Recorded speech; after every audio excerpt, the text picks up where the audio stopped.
আসসালামু আলাইকুম রহমতুল্লাহ। আজকে আমরা এক্সেল এর মাধ্যমে যোগ করা শিখবো। এখানে দেখা যাচ্ছে একটি প্রতিষ্ঠানের কয়েকটা প্রোডাক্ট আছে, motor bike, cycle, electric bike, এর অনেকগুলো 17টি ব্রাঞ্চ আছে।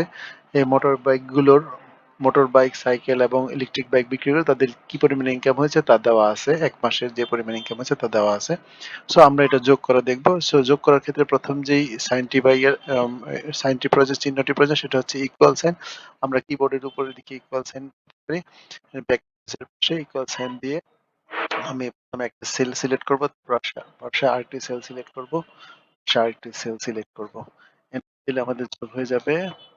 এরপরে হচ্ছে আমরা এভাবে করে করতে পারি। এছাড়াও আমরা যদি অ্যারো চিহ্ন দিয়ে বাম পাশে গেলাম, আবার আরেকটা অ্যারো চিহ্ন দিয়ে বাম পাশে গেলাম, বাম পাশে যে ঘরটি আমার প্রয়োজন তার নিলাম, আরেকটি ঘর দিয়ে অ্যারো চিহ্ন দিয়ে বাম পাশে গেলাম, এন্টার চাপ দিলাম, চলে আসলো।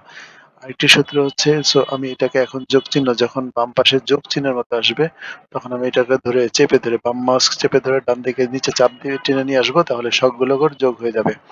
এছাড়া আরেকটি সূত্র হচ্ছে সাম লিখে আমি যদি ফার্স্ট ব্র্যাকেট দিই এবং যে ঘরগুলো আমি যোগ করতে চাই সেই ঘরগুলো যোগ করে দিই, সিলেক্ট করে বাম মাউস শেষে আমি যদি আমার ব্র্যাকেট ফার্স্ট ব্র্যাকেট ক্লোজ করে দিই, সেইভাবে করা যায়।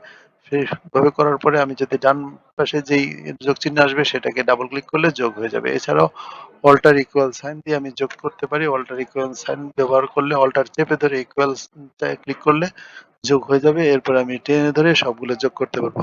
তো থ্যাংক ইউ। আসসালামু আলাইকুম রহমতুল্লাহ।